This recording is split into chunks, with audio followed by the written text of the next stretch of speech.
Hello friends, welcome to our channel ग्लॉसम.com। आज इस वीडियो में मैं एक बार और आपके लिए बहुत ही इंटरेस्टिंग टॉपिक लेकर आई हूँ। ये हमारे हेल्थ से जुड़ा है। तो आज का टॉपिक है कि प्लास्टिक किस किस तरह से मानव जीवन को और वन्य जीवों को प्रभावित करता है, और इस पे ही आज हम बात करेंगे। तो चलिए इसके साथ ही इस टॉपिक पे बहुत कुछ इन्फॉर्मेशन जानते हैं और इकट्ठा करते हैं।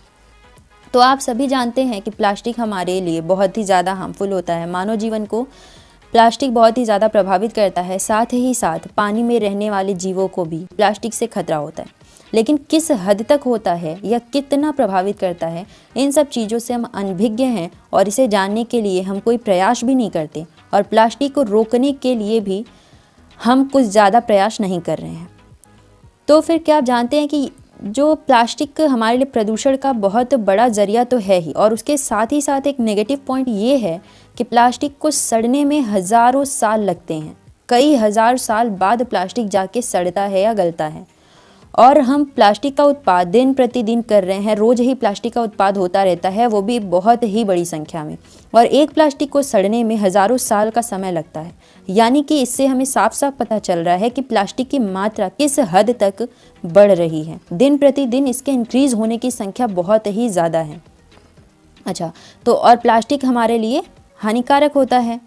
तो फिर हमारे आसपास देखिए, आप अपने आसपास देखिए कि प्लास्टिक कितनी मात्रा में हमें दिखता है। जैसे कि food container, plastic bottles, pen, यहाँ तक कि हमारे फ़ोन कवर भी प्लास्टिक के बने होते हैं। इवन हर चीज़ में प्लास्टिक के यूज़ का लिस्ट बहुत ही बड़ा है, एंडलेस है।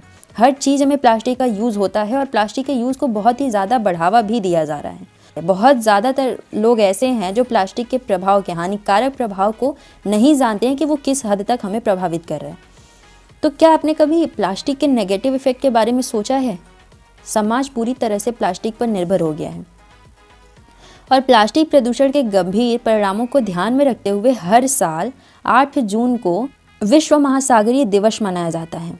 8 जून को हर साल मनाया जाता है। क्यों? क्योंकि महासागर को अगर सबसे ज़्यादा प्रभावित करने वाली कोई चीज़ है तो वो है प्लास्टिक पॉल्यूशन, और उसको रोकने के लिए ये जो विश्व महासागरीय दिवस मनाया जाता है, वर्ल्ड ओशियन डे मनाया जाता है, उसका जो मेन मोटो है, उसका जो मेन ऑब्जेक्टिव है, वो यही है कि महासागर को स्वस्थ कैसे बनाया जाए और प्लास्टिक प्रदूषण को कैसे रोका जाए, और इसके समाधान को प्रोत्साहित करने के लिए ही वर्ल्ड ओशन डे मनाया जाता है। हर साल महासागरों में, क्या आप सोच सकते हैं कि हर साल महासागरों में 8 मिलियन यानी कि 80 लाख कचरा डंप किया जाता है। डंप यानी कि ढेर, ना कि सिर्फ 80 लाख प्लास्टिक फेंके जाते हैं, वहाँ 80 लाख प्लास्टिक के ढेर मिलते हैं हर साल।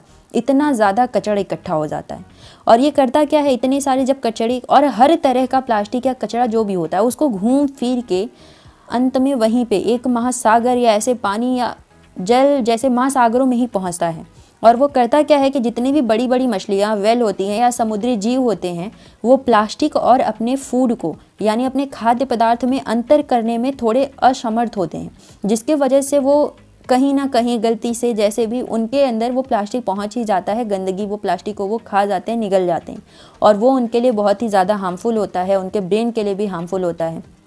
और छोटी मछलियाँ होती हैं, तो जब प्लास्टिक इतनी ज़्यादा मात्रा में प्लास्टिक समुद्र में जाता है तो उससे जो केमिकल होते हैं, जहरीले विषाक्त पदार्थ होते हैं, वो उससे रिलीज होते हैं और फिर उस पानी में मिल जाता है, और मछलियाँ उसे पीती हैं, रहती हैं, तो वो मछलियों के अंदर चला जाता है। और जब ह्यूमन उन मछलियों को खाता है, मनुष्य उन मछलियों को खाता है, तो वो उन मछलियों के द्वारा हमारे शरीर में पहुँच जाता है, और फिर वो हमारे शरीर में पहुँच के हमारे लिए हार्मफुल होता है। जैसा कि आपको पता है कि प्लास्टिक ह्यूमन लाइफ में बहुत ही ज़्यादा हार्मफुल होता है। तो इस तरह से पानी में रहने वाले जीवों के लिए प्लास्टिक बहुत ही ज़्यादा खतरे का और बहुत ही हार्मफुल विषय है। और दूसरा कि अब उससे भी ज़्यादा हमारे लिए जो नेगेटिव पॉइंट है वो ये है कि हम खाद्य पदार्थों, food container, as a food container और वाटर बॉटल के रूप में भी हम प्लास्टिक का यूज़ करने लगे हैं।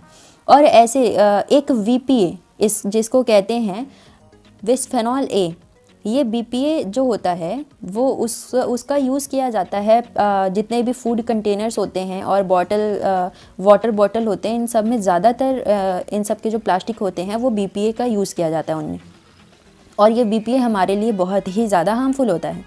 तो जब हम गरम खाने को रखते हैं ऐसे प्लास्टिक्स में जिनमें BPA का यूज़ है, तो जब हम गरम खाने को उसमें रखते हैं तो वो क्या करता है, आफ्टर सम टाइम वो जो BPA है वो उस प्लास्टिक से रिड्यूस होने लगता है हल्की मात्रा में, और वो जब रिड्यूस होगा तो वो खाने में मिल जाएगा, जो भी उसके अंदर खाद्य पदार्थ रखा है, फूड रखा है, वो उसमें मिल जाता है और फिर हम उसे निगलते हैं, जो हमारे लिए बहुत ही ज़्यादा हार्मफुल होता है। और इसी तरह से जब ठंडा पानी, कोल्ड वाटर हम रखते हैं तो क्या होता है, आफ्टर सम डेज़ वो अगर हम ऐसे ही ठंडा पानी उस बॉटल में करते रहते हैं तो फिर ठंडे पानी की वजह से भी वो BPA जो होता है वो कुछ मात्रा में वो रिड्यूस होता है, रिलीज़ होता है, तो जिससे क्या होता है कि वो पानी में मिल जाता है। तो अगर हम ऐसा पानी पीते हैं तो 1-2 सप्ताह में, इतना बड़ा इसका प्रभाव होता है कि 1-2 सप्ताह में यूरिन में, मनुष्य के यूरिन में ये BPA की मात्रा काफ़ी हद तक मोर देन 50% बढ़ जाती है।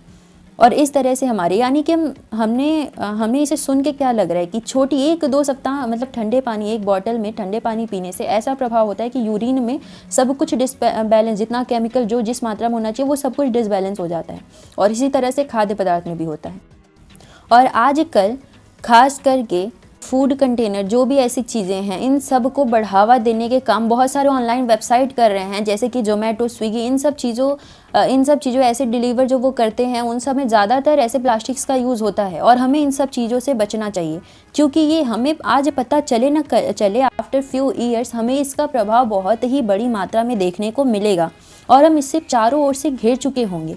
क्योंकि मैंने आपको बताया कि समाज पूरी तरह से प्लास्टिक पर निर्भर हो गया है। हालांकि ये बिल्कुल भी हमारे रहने के लिए, हमारे सर्वाइव करने के लिए प्लास्टिक का थोड़ा भी यूज़, 0.01% भी यूज़ नहीं है, लेकिन हमने अपने आदत से मजबूर होकर अपने कंफर्ट के खातिर प्लास्टिक का इतना यूज़ कर दिया है, इतना ज़्यादा प्लास्टिक को अपने डेली लाइफ में ला दिए हैं हम, कि आज हम प्लास्टिक से पूरी तरह से घिर चुके हैं। और वही प्लास्टिक जिसका हम बड़े मज़े से यूज़ करते हैं और बहुत ही आसानी से हम कुछ भी उसमें ले लेते हैं, रख लेते हैं, यूज़ करते हैं, वो आज हमें बहुत ही ज़्यादा परेशान करता है। तो इस तरह से प्लास्टिक हमें और जीवों को, बहुत सारे जीवों को परेशान कर रहा है, उनके लिए हार्मफुल है। और जैसा कि हम सभी ने पढ़ रखा है, सुन रखा है कि ये जो भी प्रकृति है पूरी साइकिल है, पूरे साइकिल की तरह वो काम करती है, हर चीज़ एक दूसरे से जुड़ी हुई है और इसी साइकिल के अंतर्गत सभी हैं। और बहुत ही आपके लिए अब सुख की बात या दुख की बात जो भी आपको लगे, हम भी इस साइकिल के अंतर्गत ही आते हैं। अगर हम कुछ भी डिसबैलेंस करेंगे तो उसका प्रभाव, चाहे वो पॉजिटिव इफेक्ट हो या नेगेटिव इफेक्ट हो, हमारे ऊपर ज़रूर पड़ेगा।